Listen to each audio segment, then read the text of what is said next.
Estás escuchando un audio de Mosaic Boston Church.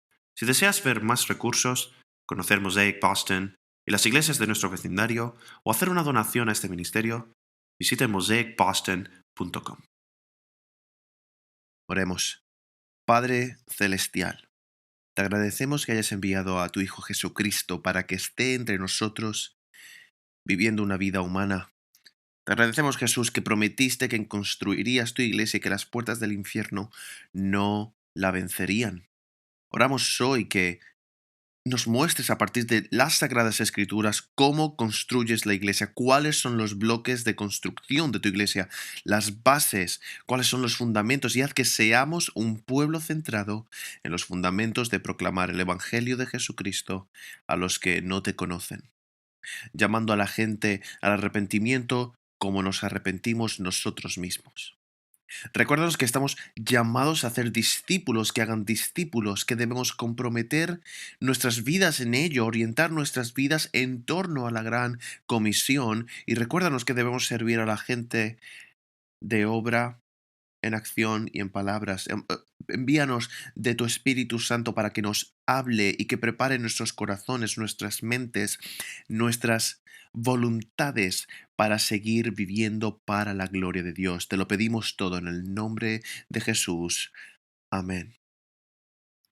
Estamos en el Evangelio de Mateo, pero probablemente estaremos aquí hasta la Pascua, ¿vale? La semana que viene comenzaremos el mayor sermón que jamás se haya predicado y lo expondremos a través de ahí, que es el Sermón del Monte, predicado por nuestro Señor y Salvador Jesucristo, cuando acaba de llamar a sus discípulos. Y hoy, en el texto que precede al Sermón del Monte, vemos a Jesucristo haciendo a los discípulos. Así es como Jesucristo transformó el mundo. La persona más influyente en la historia del mundo fue Jesucristo. Lo sabemos.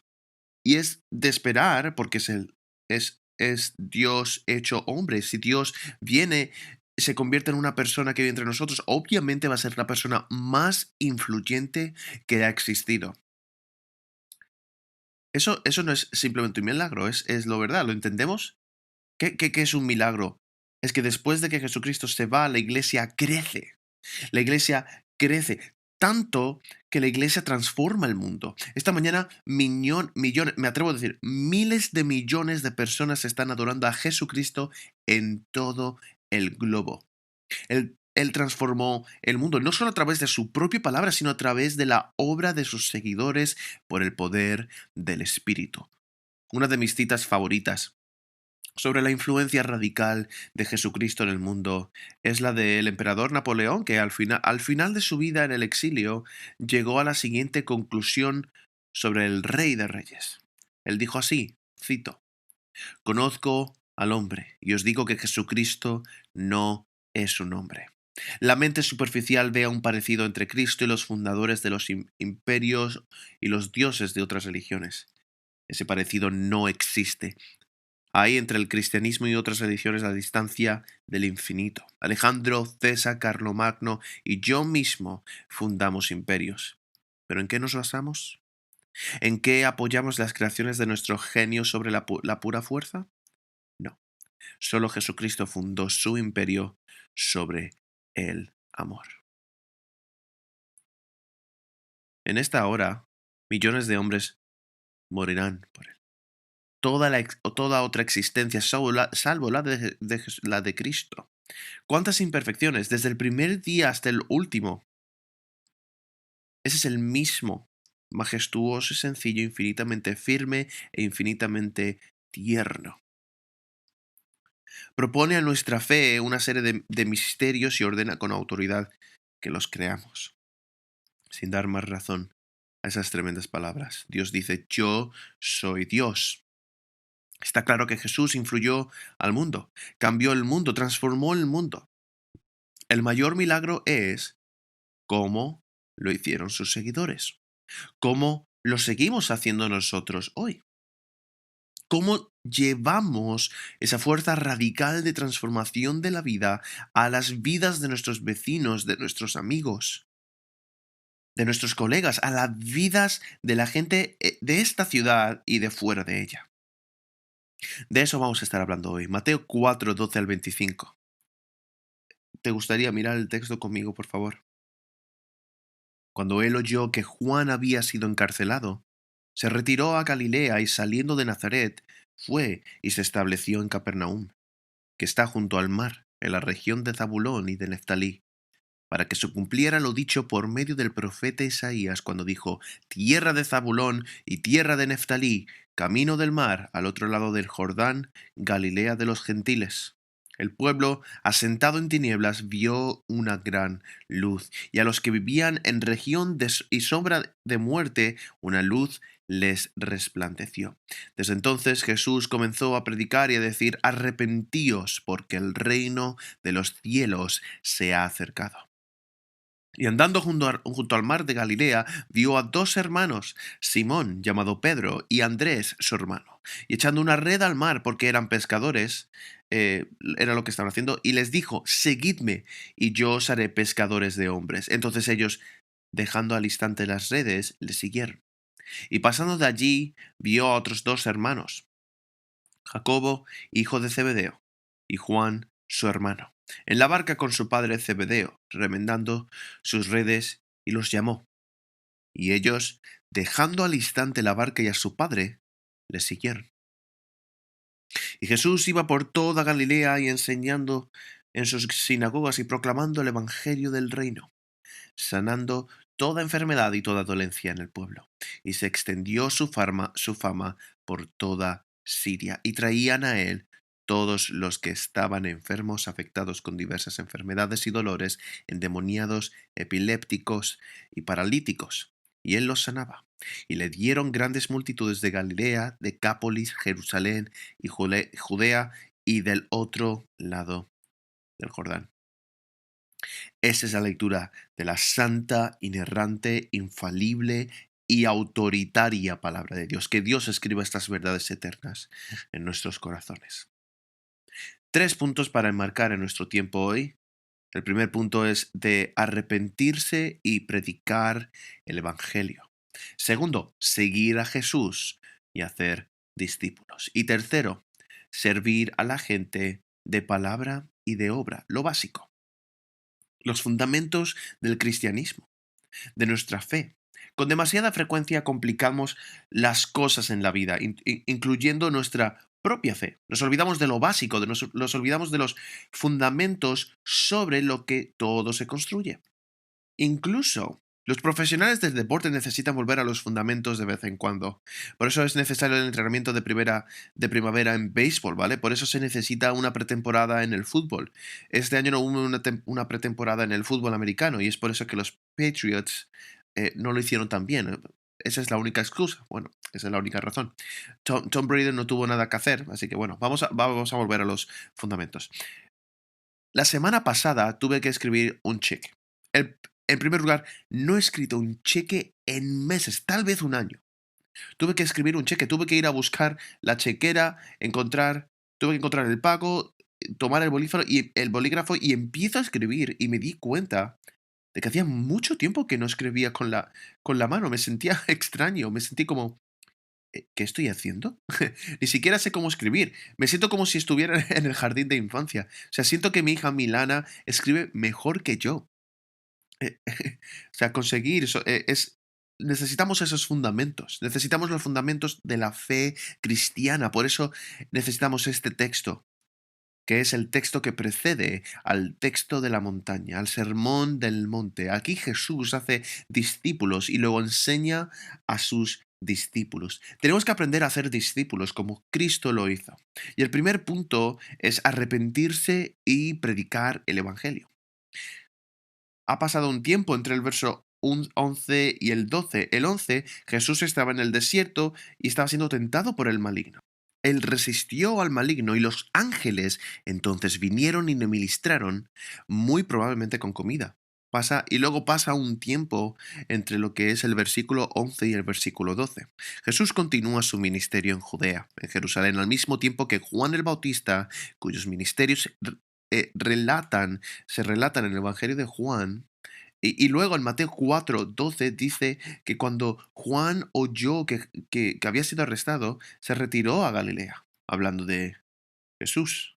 ¿Quién es este Juan? Se trata de Juan, el amado primo de Jesús, que eran como 6 meses mayor que Jesús, no, pero el ministerio de Juan fue predicho en el libro de Isaías, 7 años antes de que naciera. En el libro de Malaquías, 500 años antes de que naciera, siglos antes, profetizado que él vendría. Preparará el camino del Señor, proclamando el evangelio del arrepentimiento, y luego su ministerio duraría como unos 18 meses. Fascinante. Es un punto extraño. He estado meditando sobre esto esta semana. Nunca sabemos cuánto tiempo nos da el Señor. Sí, en nuestras vidas, pero también en nuestro ministerio. Sabemos cuánto tiempo va a durar nuestras vidas, pero tampoco sabemos cuánto tiempo va a durar nuestro ministerio. Juan sirve y sirve y sirve, y es la gracia de Dios que es usado por Dios. Siempre que nos cansemos del ministerio, que nos cansemos de servir a Dios, no podemos olvidar de que es un don el ser usados por Dios. Ese don puede ser quitado en cualquier momento, como sucedió con Juan. Lo que sucedió con Juan es que fue arrestado. ¿Por qué fue arrestado? Por decir la verdad. No solo la verdad sobre el poder, sino, o sea, esta frase la escuchamos todo el tiempo. La verdad de que Dios tiene el poder y de la verdad sobre la moral al poder. Le habló al rey Herodes y le dijo, no, no está bien que tomes a tu mujer, la mujer de tu hermano. Él habla la verdad moral de Dios. Juan habla la verdad moral de Dios que va sobre toda moral a los que están en la política, a los que tienen la influencia, a los que obviamente destruye el argumento, diciéndole no, no, no, no. No se puede hablar de la verdad moral a los no cristianos. La verdad moral, los 10 mandamientos solo tienen que ver con los cristianos. No, eso no es lo correcto, ¿verdad? No, es la ley de Dios para todos, ¿verdad? Dios es el rey de todos. Juan el Bautista dice la verdad de Dios en cuanto al poder. Y luego, ¿qué es lo que ocurre con Juan? Juan es decapitado. Primero arrestado y luego decapitado.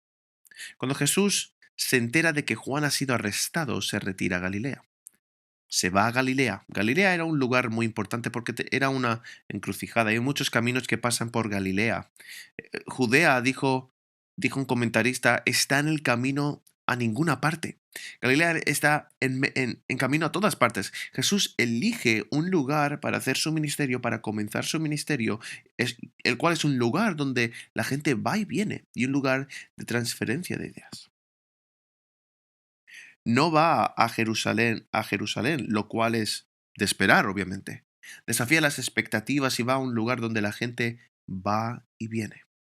En el versículo 13, dejando Nazaret, que es su ciudad natal, se fue a vivir a Capernaum, junto al mar, que es el territorio donde está Zabulón y Neftalí.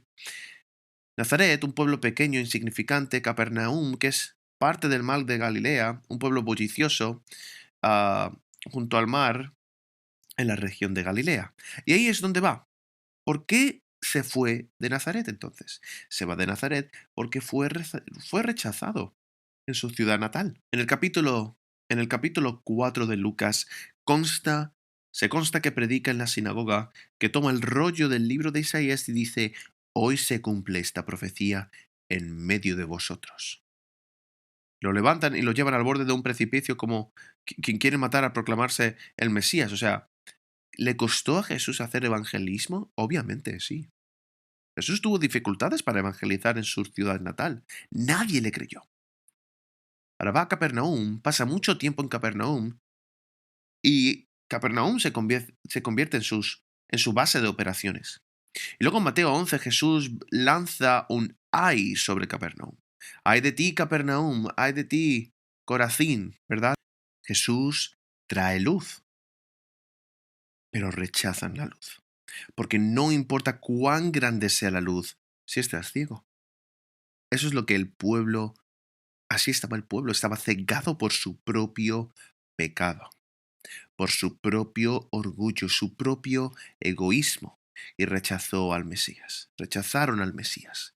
Y Mateo 4:14 ocurre para que se cumpliera todo lo dicho por el profeta Isaías. Va a Galilea, Zabulón y Neftalí.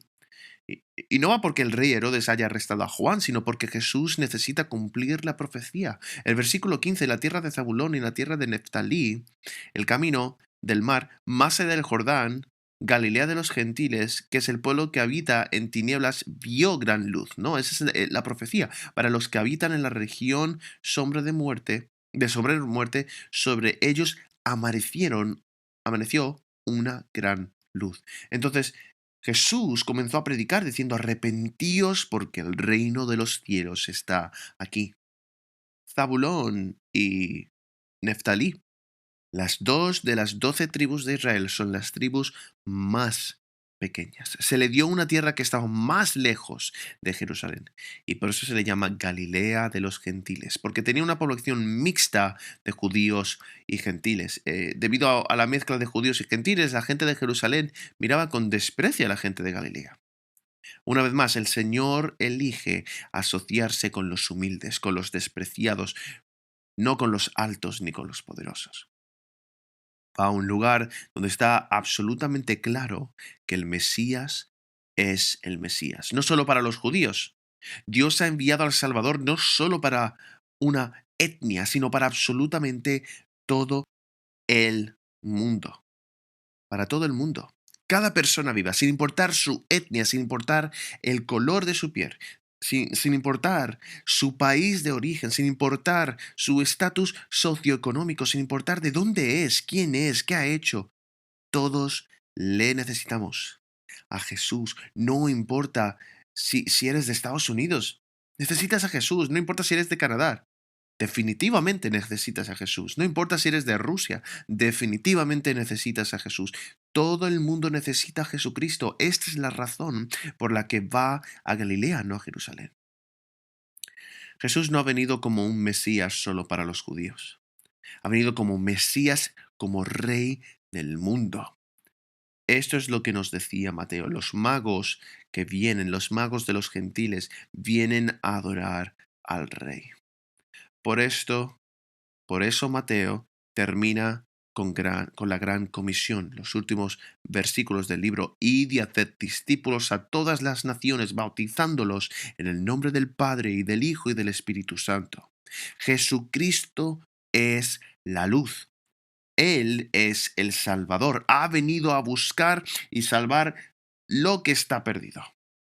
A la luz, Él brilla en las tinieblas. ¿Cómo hacer brillar la luz de Jesucristo?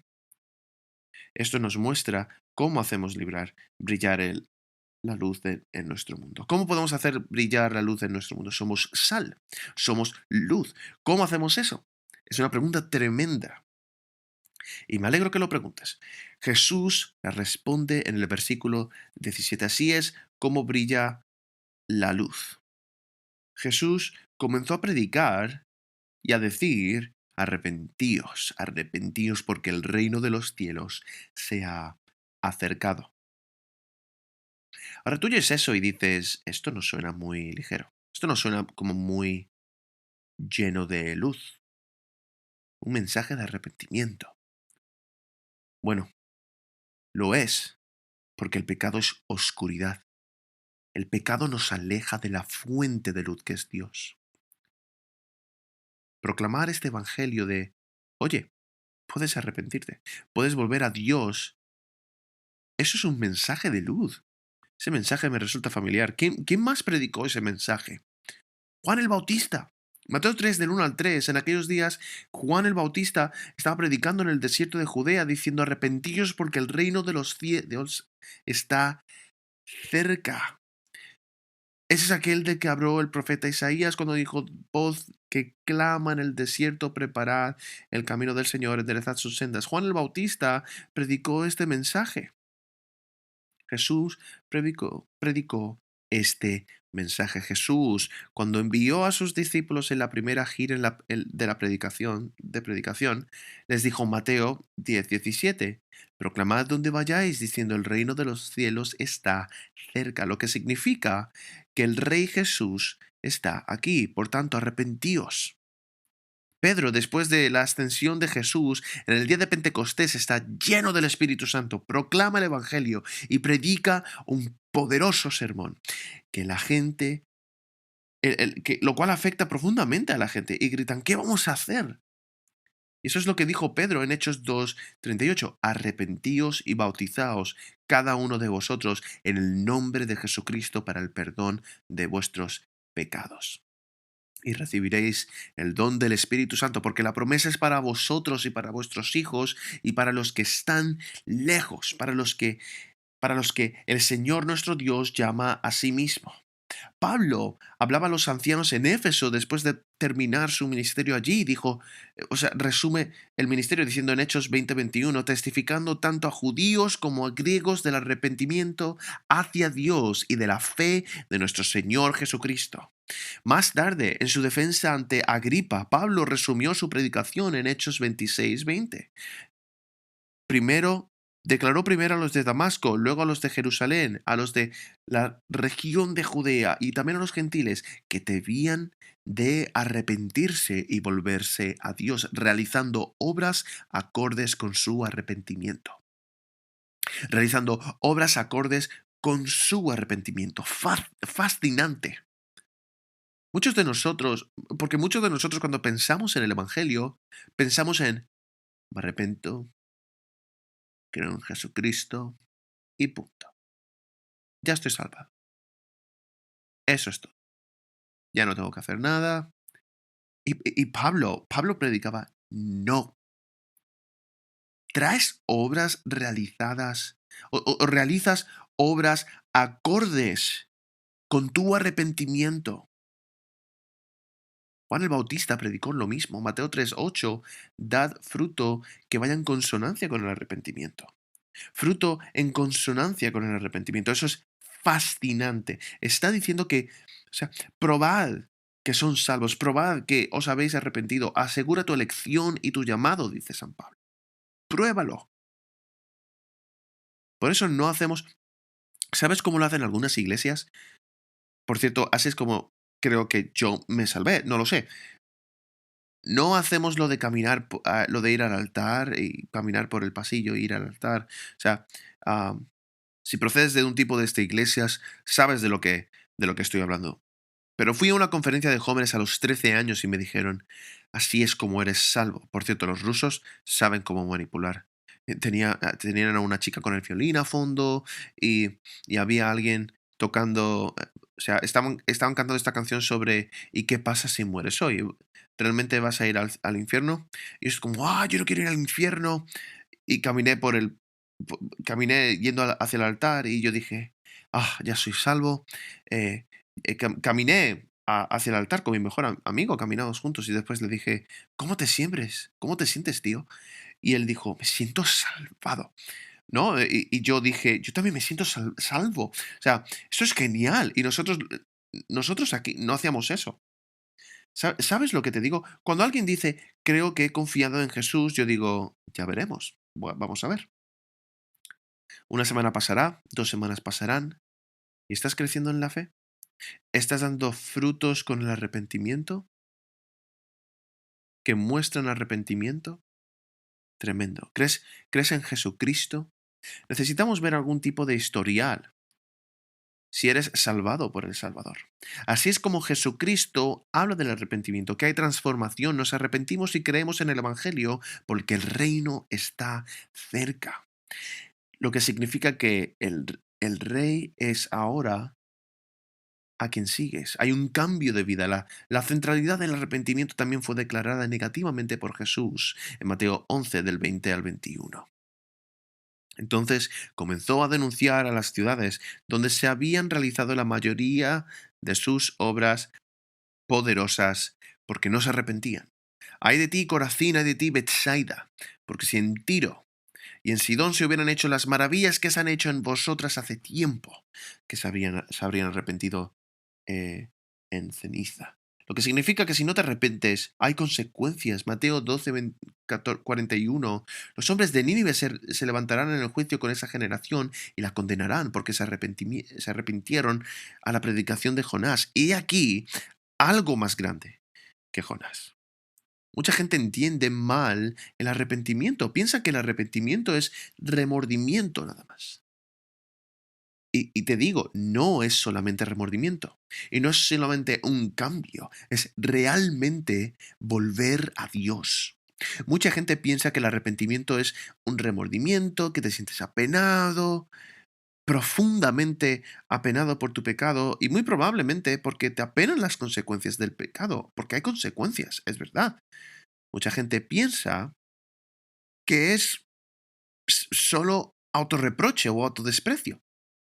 Eso es lo que Martín Lutero, antes de leer finalmente el libro de Romanos y ver que el Evangelio, ver el Evangelio en el libro de Romanos, sufría de lo que él llamaba mirarse al ombligo, donde él solo se enfocaba en su propio pecado, en pecar contra Dios.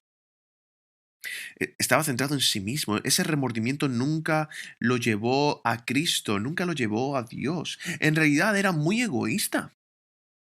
Es centrarse en sí mismo. Y me siento mal porque por haber hecho tal y cual y esto y lo otro, porque me está impactando de las siguientes maneras. Pero Pablo dice que el remordimiento, la pena mundana, se va por sí misma y conduce a la muerte. Judas, se arrepintió Judas después de vender a Jesucristo por 30 piezas de plata? ¿Se arrepintió, sí o no? Tuvo remordimientos. Trajo el dinero de vuelta y lo arrojó a los pies de los fariseos, pero no se arrepintió, sino que se suicidó.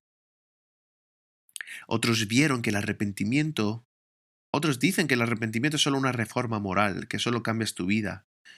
Bueno, vas al cristianismo, cambias tu vida, yo voy a cambiar mi vida, voy a rehabilitación para cambiar mi vida, voy a terapia para cambiar mi vida. El arrepentimiento es más que dar una vuelta de pasar página. El cambio es una reforma, es cambiar tu comportamiento. Es a nivel del comportamiento. La gente simplemente puede hacer eso sin Dios, ¿verdad? El arrepentimiento está en el nivel del corazón cuando tú lo miras. El arrepentimiento es cuando uno se da cuenta, en verdad, de que ha pecado no solo contra uno mismo y no solo contra la gente. El arrepentimiento, por lo tanto, es cuando te das cuenta de que has pecado contra un Dios santo, contra un Dios que te ha creado, un Dios que te ha dado todo lo que tienes y sigue dándolo y sosteniéndolo y empezando por él mismo el aliento que tú tomas. En hebreo la palabra arrepentimiento significa volverse. En griego significa cambiar de opinión. Es volver a Dios, volverse a Él, alejarse del pecado y volverse a Dios simplemente. Hay dos partes, ¿verdad? El reconocimiento del pecado, el cual dices, Dios, veo lo pecaminoso, es odioso, es sucio, qué sucio que es mi pecado. Y me alejo de Él y ahora me vuelvo a ti. Es un dolor piadoso por pecar contra Dios, por ofender al Dios que te ama, por ofender a Cristo que te ha hecho que ha hecho un terrible sacrificio por ti, por ofender y contristar al Espíritu Santo que te ha mostrado el camino de la vida eterna. Es un miedo a Dios mezclado con un amor a Dios que te aleja del pecado hacia Él. Por eso Jesús dice, arrepiéntete porque el reino de los cielos está aquí. Él es el establecimiento del gobierno de Dios. El rey está aquí. Su voluntad es clara. Debemos vivir de acuerdo con ella. ¿Qué aspecto tiene el fruto del arrepentimiento? Me alegra que lo preguntes también. En el capítulo 5, Jesucristo se siente y comienza a enseñar a sus discípulos. Este es el fruto del arrepentimiento. Y luego nos da el sermón del monte. Definitivamente, eh, vuelvan para eso, para que empecemos el sermón del monte la semana que viene, ¿vale? Es el trasunto de la vida del arrepentimiento. Arrepentirse es vivir una nueva vida, básicamente. Es una nueva forma de vida. El arrepentimiento es la forma de crecer en la fe. Es el medio por el que te conviertes en cristiano. Es el medio por el cual uno continúa siendo cristiano. Es el medio por el cual uno es siempre cristiano. ¿Cuándo te salvaste? Esta semana. Me he salvado esta mañana. Bueno, no digo en broma, pero es cierto. Pero, porque quiero decir que me arrepiento cada día de ser un pecador ante un Dios santo. Necesito la gracia de Dios todos los días. Sí, mi salvación comenzó con la justificación. Hubo un día en el que eso fue el comienzo. Pero usted continúa en la santificación con el arrepentimiento diariamente. Nuestro caminar cristiano comienza con el arrepentimiento y continúa con el arrepentimiento. Y entonces también somos llamados a predicar el Evangelio a nosotros mismos. El segundo punto, predicamos el Evangelio a otros haciendo discípulos, siendo pescadores de hombres. En términos de tu propia vida, si miras a tu propio pecado, a tu propio arrepentimiento, perdón, el arrepentimiento tiene que ver con el cambio de vida. ¿Te arrepientes porque el reino de Dios se ha acercado? ¿Es el arrepentimiento una característica de tu vida? ¿Estás cambiando en dirección al ejemplo de Cristo, la cual nos enseña, en la cual nos enseña mandamientos? ¿Eres notablemente diferente de hace un año? El mundo definitivamente lo es, pero tú, ¿eres diferente de hace un año en tu caminar espiritual? ¿Eres diferente de hace 2 años? Ser cristiano significa que estás vivo, estás creciendo y estás prosperando en el arrepentimiento. El punto número 2 es seguir a Jesús y hacer discípulos. Eso es lo que es. Versículo 18. Mientras caminaba junto al mar de Galilea, Jesús vio a dos hermanos, a Simón, que se le llamaba Pedro, y a Andrés, su hermano. Y ambos estaban echando las redes al mar, porque eran pescadores. Y Jesús les dijo, seguidme y os haré pescadores de hombres. E inmediatamente dejan las redes y les siguen. Y al salir de allí, vio a dos hermanos, a Santiago, hijo de Zebedeo, y a Juan, a su hermano.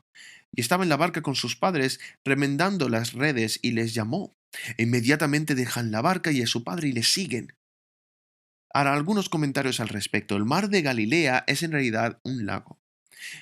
Eh, la Galilea y la industria de allí eran realmente muy prósperas. O sea, muchos de nosotros cuando pensamos en Pedro, Andrés, Santiago y Juan como pescadores pensamos que son pobres. Pero no necesariamente. Probablemente les iba muy bien. Tenían un pequeño negocio y las dos familias, la de Pedro y Andrés y la de Zebedeo, Santiago y Juan, tenían una sociedad. Trabajaban juntos. Los pescadores no estaban educados según las enseñanzas farisaicas de Jerusalén. No fueron educados. Mucha gente, cuando leen las escrituras como, oh, son pescadores, eso significa que son idiotas. No ser educado no significa que seas tonto. Porque la educación no añade puntos de coeficiente intelectual. Mucha gente ha comprado esa mentira de que se necesita educación formal para ser inteligente. Esas son dos cosas muy diferentes. Es por eso que muchas personas cuando leen las epístolas de Pedro, recuerdo que en el seminario, leyendo a un comentario, a un teólogo, un comentario de un teólogo liberal, dijo, no hay manera de que Pedro haya escrito esto porque un pescador no puede escribir también. ¡Wow! Bueno, ¿cómo sabes esto? Diría yo. Tal vez era un pescador muy inteligente, o sea, no tuvo que obtener un doctorado en una escuela para confirmar su inteligencia. Simplemente fue dotado de inteligencia por el Señor. Y luego está el Espíritu Santo que realmente añade puntos de inteligencia y alabado sea el Señor. Ellos eran pescadores.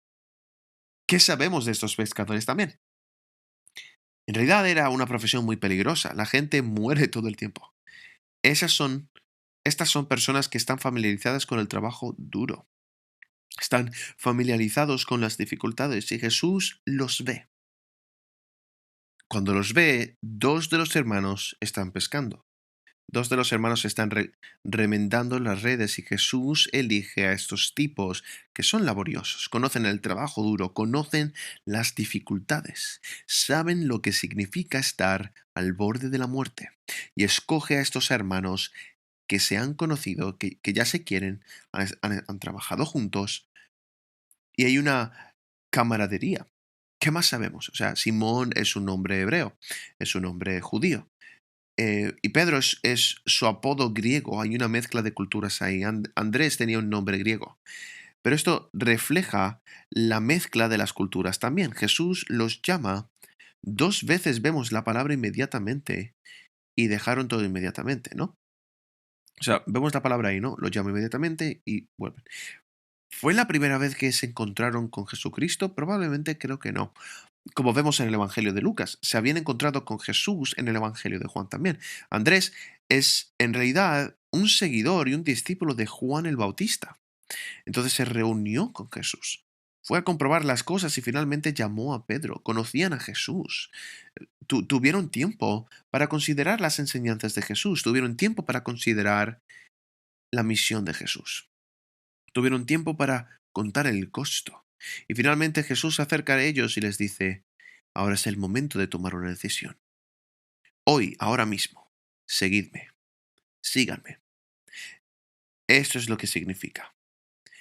Este texto está justo después del texto donde dice, arrepentíos porque el reino de Dios está cerca. Ahora nos da la ilustración, una ilustración, que eso es lo que parece el arrepentimiento. Cuando Jesucristo viene a ti y te dice, sígueme, sígueme. Esto es lo que significa ser un cristiano. Esto es lo que significa ser un discípulo. Esto es lo que significa dar fruto manteniendo el arrepentimiento. Sígueme, sigue a Jesucristo. Ves que dejan todo inmediatamente. Tenían trabajos, tenían responsabilidades familiares, gente que dependía de ellos y lo dejan todo. Sabemos que con certeza que Pedro estaba casado, perdón. Tenía una esposa y una suegra. O sea, no las dejó para siempre, pero sus prioridades cambiaron. Ahora su mayor prioridad en la vida es Jesucristo y su misión. Definitivamente hay una interrupción en sus vidas, entonces también ahora están en un camino. Sígueme. Es lo que dice, ¿no? Significa que, o sea, están siendo puestos en un nuevo camino. Imaginaba que Santiago, que en este momento estaba cambiando una vida tranquila como pescador por una muerte brutal demasiado joven. ¿Imaginas a Pedro que estaba dando su primer paso fatídico para ser crucificado boca abajo 35 años después? ¿Estaban imaginando ellos todo esto? Pues yo creo que no. No tenían ni idea. Pablo, cuando fue llamado por Jesucristo, dice, he sufrido la pérdida de todas estas cosas por causa de Cristo. ¿Qué perdió Pablo? Una familia para estudiar con Gamaliel. Hay que tener al menos 35 años y estar casado. O sea, lo más probable es que Pablo estuviera casado en algún momento. Lo más probable es que cuando siguió a Cristo, su esposa se negó a seguirlo. Entonces soportó las lapidaciones, naufragios y palizas y dejó una carrera en la que estaba disfrutando de un increíble ascenso a la fama. En cambio, cambió por convertirse en el hazmerreír de su mundo anterior, aunque por la gracia de Dios se convierte en el más influyente, el más mero hombre que jamás haya existido porque entendieron lo que significa seguir a Jesús. Seguir a Jesús, sí, comienza con esta información de que eres un discípulo. Aprendes cosas, pero también implica eso obediencia. No solo sigo al rabino, sino a un rey. Él me dice lo que tengo que hacer. Eso es lo que significa seguirle. Es vivir como él vivió. Seguir sus pasos. Primera de Pedro 2:21 dice, a esto habéis sido llamados, porque también Cristo padeció por vosotros, dejándoos un ejemplo para que sigáis sus pasos. La frase seguidamente se utiliza 25 veces en el Evangelio de Mateo, porque esa es la esencia del cristianismo. ¿Eres cristiano? No quiero oír, sí. No quiero oír eso de sí, porque voy a la iglesia, sí, porque ahora estoy viendo la iglesia por internet, sí, porque leo las escrituras. No, no, no. Sí, porque sigo a Jesucristo. Ahora mismo, hoy, ahora estoy siguiendo a Jesucristo. Estoy siguiendo sus mandamientos. Estoy haciendo lo que Él me enseñó a hacer, lo que Él nos enseña a hacer en el mismo momento en que llama a estos chicos a sí mismo, los llama a su misión. Y esa es una doble invitación. No es solo sígueme y disfruta de las ventajas de ser cristiano, es sígueme y voy a haceros pescadores de hombres. Dejadlo todo, voy a hacer de ustedes hacedores de discípulos y si me sigues, permaneceréis en mí. Y al hacerlo, te transformas para ser un pescador, un misionero. Eres transformado para ser una persona que convoca a otros, que lleva a otros a Dios. La frase pescador se usa en Jeremías 16:16, donde Dios dice, aquí envío a muchos, he aquí que envió por muchos pescadores, declara el Señor, y ellos los pescarán. Después enviaré a muchos cazadores y los pescarán de todo el monte y toda colina y de las hendiduras de las rocas. En Jeremías, aquí Dios habla de la pesca de personas como el juicio de Dios. Las redes eran el juicio de Dios. Cuando Jesucristo viene, habla de ser pescadores de hombres como la salvación de Dios del juicio. Jesucristo vino y él mismo fue atrapado en las redes de la ira de Dios por nuestro pecado en la cruz. Jesucristo fue perseguido por la ira de Dios, por nuestro pecado. Él muere en la cruz para poder extendernos ahora las redes de la salvación, para sacarnos del mar de la ira de Dios que merecemos por nuestro incumplimiento de la ley. Por eso Dios dice, arrepiéntete, vuelve a mí, para que ahora no estés bajo la ira de Dios, sino bajo el amor y la misericordia de Dios. Eso es lo que significa hacer pescadores de hombres. Es llamar a la gente a Dios, llamar a la gente a la gracia, a la gente, llamarla a la fe en Jesús a través del arrepentimiento. Así es como Jesús cambió el mundo. Jesucristo. ¿Escribió algún libro?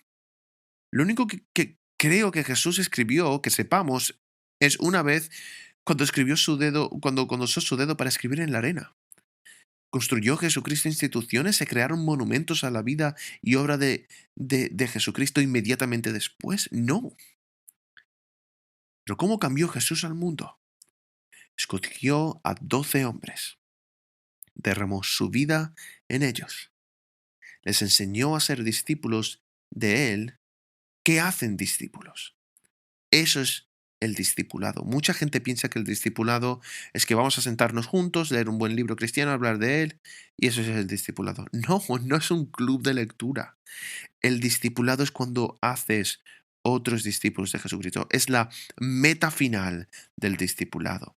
El discipulado no es solo leer la Biblia, no es solo el memorizar las escrituras. Todo eso es importante, pero para culminar en compartir el Evangelio con alguien más y que se conviertan en creyentes de Jesucristo. Este es todo el objetivo de la iglesia. Es por eso que quiero hablar de lo básico, de los fundamentos.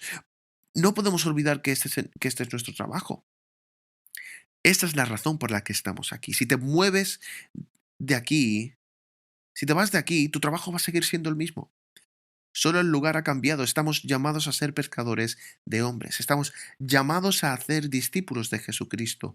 Y la pregunta aquí, al final del punto 2, es esta.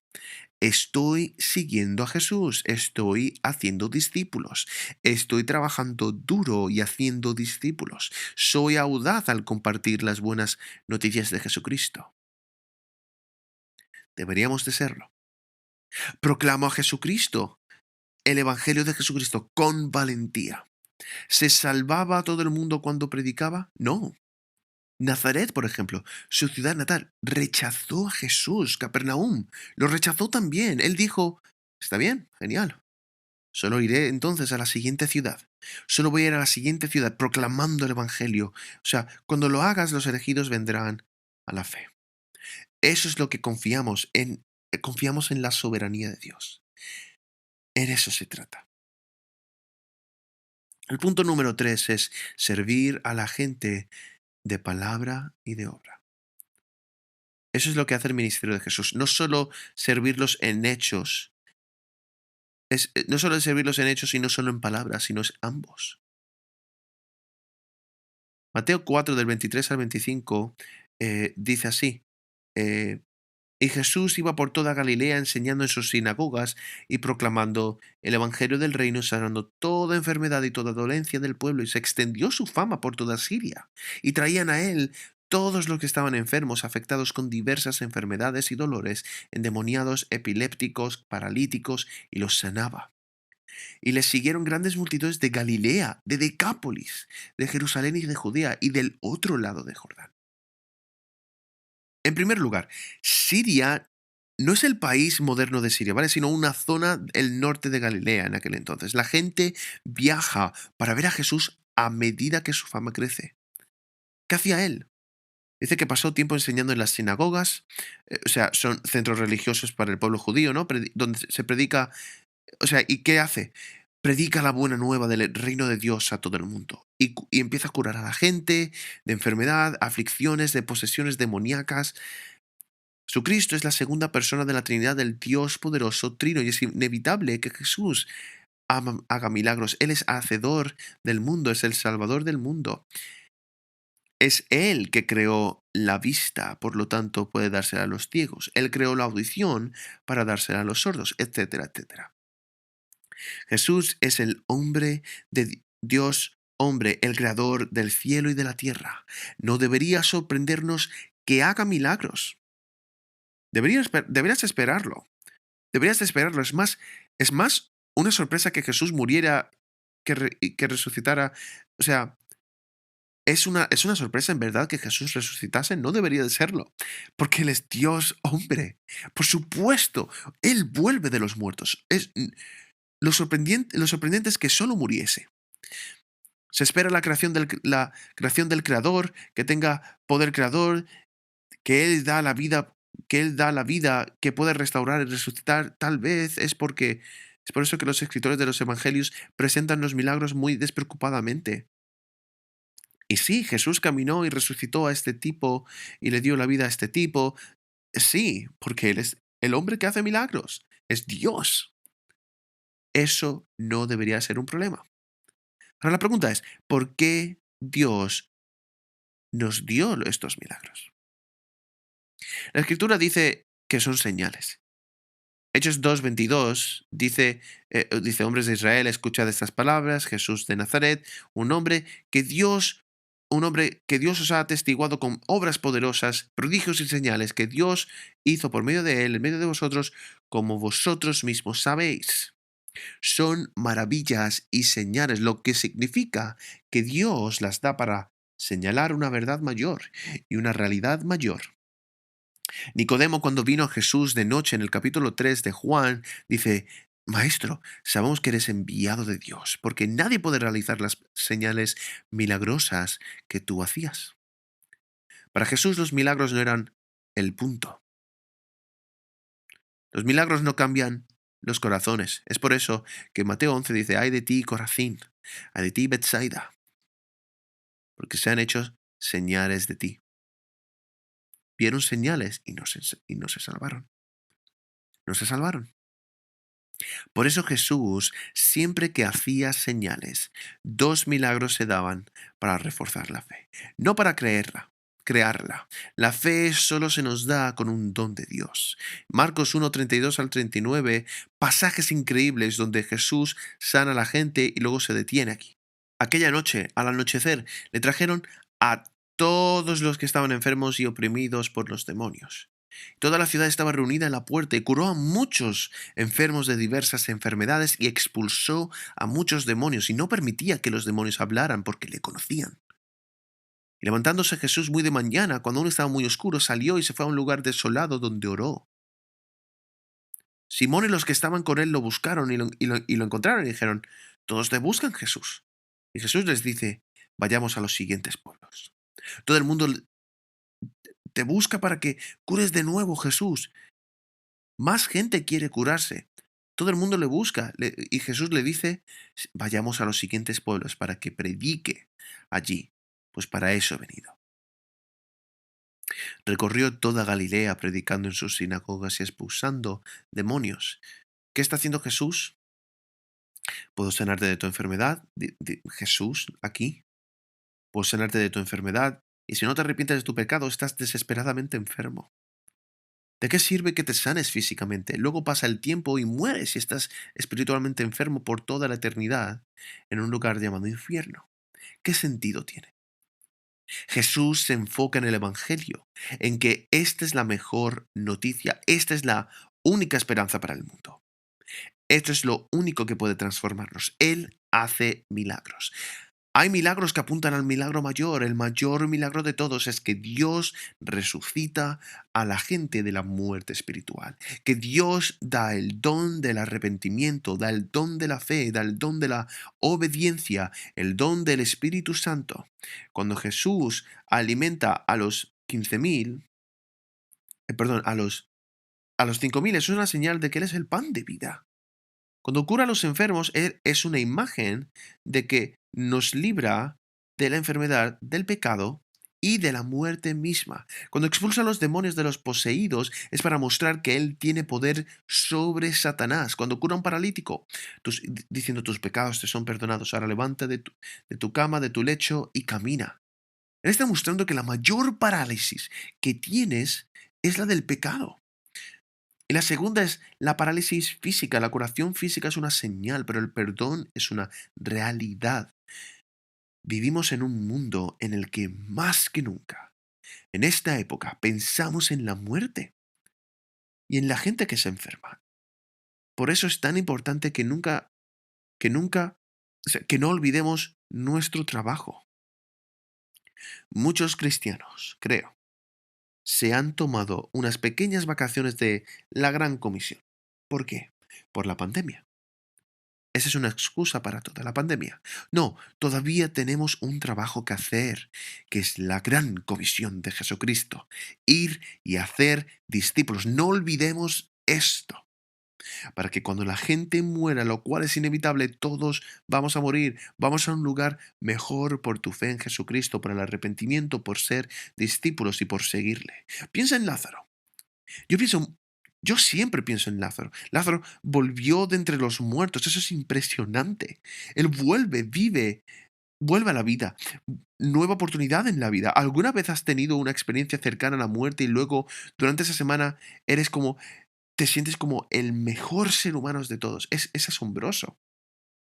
Lázaro vuelve. Esto es increíble. La vida hecha nueva. Vaya. Y luego pasan los años, no sé cuántos años, una década, tal vez dos, y luego muere otra vez. Dime cómo se siente.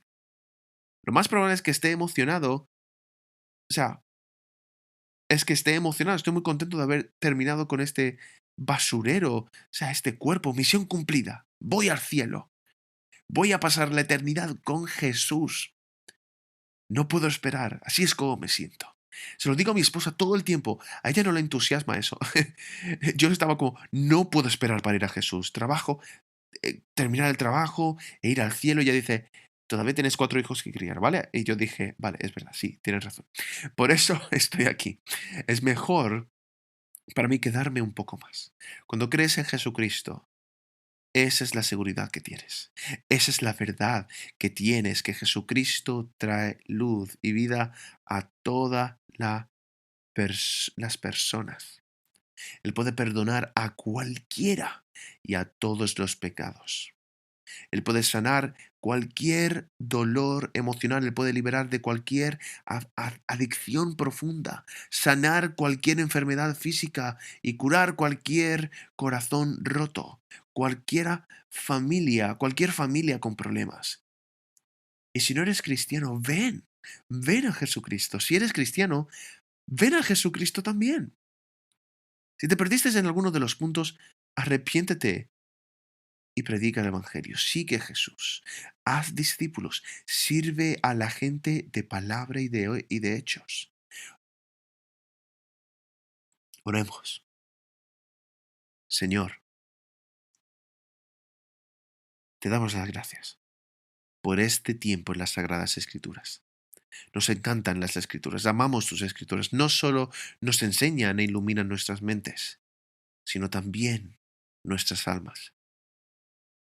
Te agradecemos que nos recuerdes que debemos de arrepentirnos de los pecados, de nuestros pecados y seguirte y hacer discípulos y de servir a la gente a diario, tanto de palabra como de hechos.